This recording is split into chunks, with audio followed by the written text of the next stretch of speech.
സന്തോഷത്തോടെ ഇരിക്കുന്ന സമയം നമ്മുടെ മുന്നിൽ ഏതൊരു പ്രശ്നം വന്നാലും ക്ഷമയോടെ സഹജമായി പരിഹരിക്കാൻ കഴിയും. ജീവിതത്തിലെ ചില കാര്യങ്ങൾ പരിഹരിക്കാനുള്ളതല്ല, അതിൽ നിന്നുള്ള പാഠം ഉൾക്കൊള്ളാനുള്ളതാണ്. ഏറ്റവും കൂടുതൽ അനുഭവങ്ങളിലൂടെ പാഠങ്ങൾ പഠിക്കുന്നവരാണ് ഏറ്റവും കൂടുതൽ പോരാടുന്നത്. നമ്മുടെ ചിന്ത, വാക്ക്, പ്രവൃത്തി ഇവ ദൈവഹിതമനുസരിച്ച് ക്രമീകരിക്കുമ്പോഴാണ് ജീവിതം മനോഹരമായി തീരുന്നത്. വാക്കുകൊണ്ടല്ലാതെ പ്രവൃത്തി കൊണ്ട് പാലിക്കപ്പെടുന്ന വാഗ്ദാനങ്ങൾക്ക് മൂല്യം കൂടുതലാണ്. വാക്കും പ്രവൃത്തിയും ഒന്നാകുമ്പോൾ മാത്രമേ ബന്ധങ്ങൾക്ക് കെട്ടുറപ്പുണ്ടാകൂ.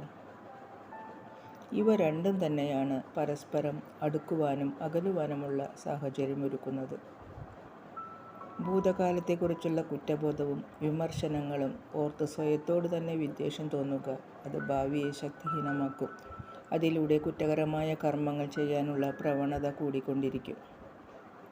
സച്ചിന്തയും സൽക്കർമ്മവും ഉള്ളിൽ പരിവർത്തനം ഉണ്ടാക്കുമ്പോൾ മനസ്സിൻ്റെ ചഞ്ചലത ഇല്ലാതായിത്തീരുന്നു. എല്ലാവർക്കും ശുഭരാത്രി ആശംസകൾ. Good night.